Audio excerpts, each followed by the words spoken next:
আসসালামু আলাইকুম সুপ্রিয় দর্শক বন্ধু ও কৃষিপ্রেমী ভাই বোনেরা, সকালে কিন্তু পান খেতে চলে আসলাম। আর আজকের ভিডিওটা কিন্তু আসলে একটা অন্যরকম ভিডিও, বলবো যে শিক্ষণীয় একটা ভিডিও। পান ক্ষেতের অবস্থা দেখেন, অনেক সুন্দর একটা পান ক্ষেত। তো আজকে কিন্তু পান ক্ষেত নিয়ে কথা বলবো, কিন্তু বিষয়টা কিন্তু একদমই ভিন্ন। তার আগে আপনারা মনোযোগ দিয়ে ভিডিওটা দেখেন পানের কারণে কিন্তু আসলে পিলের ভিতরে যাওয়া খুব কঠিন হয়ে যাচ্ছে। তো এই আছে অবস্থা। আমি বাম পাশে দেখালাম, এবার দেখাবো ডান পাশে, কোনো এডিট ছাড়াই দেখেন। তো এই মজা যখন পান ক্ষেতের অবস্থা, তখন আপনারা নিশ্চিত বুঝতে পারছেন যে পান ক্ষেতটা ভালো। হ্যাঁ, আমিও বলবো পান ক্ষেতটা অনেক ভালো একটা পান ক্ষেত। তো পান ক্ষেতের কিছু গুরুত্বপূর্ণ বিষয় আছে, যে বিষয়গুলো না মানলে কি বলবো, অনেক সমস্যায় মানুষ পড়ে। তো এমন একটা সমস্যা যে মূলত টপিকটা আছে ধৈর্য। পান ক্ষেত চাষ করতে হলে অনেক ধৈর্য লাগে। সে ধৈর্যটা কি এখন আমি আপনাদেরকে জানাচ্ছি। দেখেন, এই পান ক্ষেতটা দেখে আপনার মন ভরে যাবে, এটা স্বাভাবিক। কিন্তু পান ক্ষেতটা দেখে আবার কষ্ট লাগবে, সেটা আমি আপনাদেরকে দেখাবো ভিডিওতে। দেখেন, এখানে অনেক লোকজন কাজকাম করছে।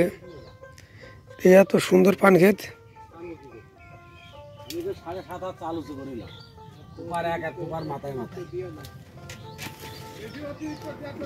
দর্শক, আমার ডান সাইডটা দেখেন ফাঁকা, অর্থাৎ কলা গাছ দেখতে পাচ্ছেন। বাম পাশ হচ্ছে পান ক্ষেত। দেখেন সেই একই লেভেলের পান ক্ষেত। তো ডান পাশ ফাঁকা, বাম পাশ হচ্ছে পান ক্ষেতে ভরা।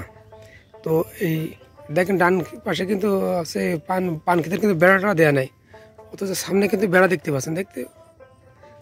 অর্থাৎ ডান পাশে ফাঁকা, সামনে বেড়া আছে, বাম পাশে বেড়া আছে। তো এই ফাঁকা থাকার কারণটা কি আমি বলছি আপনাদের। এই পান খেতে পান গাছ কিন্তু সবই মারা গেছিল। হালকা হালকা দু একটা পান গাছ ছিল। তো এই কৃষক মামা, আমার মামা হয় সম্পর্কে, মামা কিন্তু পান ক্ষেত হচ্ছে ভাবলো যে লসের কাজ, এটা মারা যাচ্ছে, এটা আর চাষ করা যাবে না, এই এত লস টানা যাবে না, এটা হচ্ছে লস প্রজেক্ট। এই ভেবে এই সাইডটা ভেঙে দেয়। ভেঙে দিয়ে ভাবে যে বাম পাশটা ভেঙে দেবো, তো পেড়া দেবো না, দেখি কি হয়। অর্থাৎ দেখেন, নিয়ে এই ডান সাইডটা ভেঙে দিয়ে কলা গাছ লাগিয়ে দিয়েছে, আর বাম সাইডটা রেখে দিয়েছে। এখন বাম সাইডটা দেখে আপনি বলেন যে এটা কি ভালো বরজ নাকি খারাপ বরজ। দেখেন এর পানগুলো দেখেন ভাই, পানে ভরা। আর ডান সাইডটা দেখেন, কথার কথা, এখানে ডান সাইডে 100টা কলা গাছ আছে।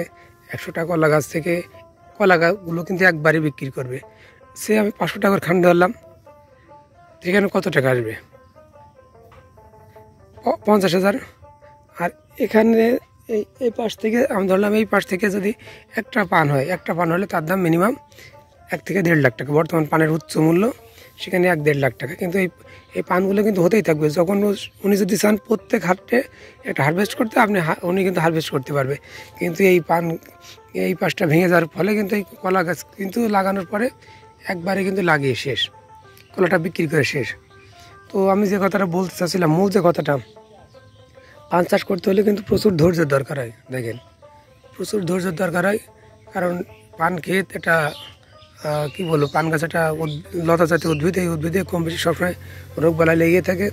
আর এগুলো প্রকৃতিতে বিরাট বড় ইফেক্ট আসে। যেমন যখন ঘন বৃষ্টি হয় তখন মারা যায়, আবার যখন অধিক খরা হয় তখন সেচ দিলে গোড়াতে মানুষের রোগের আক্রমণ হয়। দেখেন, আমি আপনাদেরকে দেখাই, ভাবছেন যে পান গাছ ভালো না, দেখেন অনেক সুন্দর পান। তো এই আছে কিন্তু বর্তমান অবস্থা। তো আপনাদের উদ্দেশ্যে বলবো যে যাদের পান ক্ষেত মারা যাচ্ছে, তারা চাইলে কিন্তু, দেখেন আমি অপোজিটে ঘুরে দাঁড়ালাম, তারা কিন্তু চাইলে একটু ধৈর্য ধরতে পারেন। লতা পাতার ব্যবসা একটু টান দিলেই কিন্তু, একটু অপেক্ষা করলেই কিন্তু আবার অনেক সময় লতায় ব্যবসাটা ফিরে আসে। তো এটাই ছিল হচ্ছে মূল বিষয়, যে কখনো হতাশ হবে না, একটু দেখবেন ধৈর্য নিয়ে। অনেক সময় দেখা যায় যে ভালো হয়ে যায় জিনিসটা, অনেক সুন্দর পান আছে। তো এই ছিল আজকের অবস্থা, এই পান ক্ষেতের অবস্থা। তো ঘটনা হচ্ছে যে আপনারা চাইলেও আপনাদের পান ক্ষেত যদি কখনো সমস্যা হয় তো আপনারা একটু তাড়াহুড়ো না করে একটু সময় দিবেন।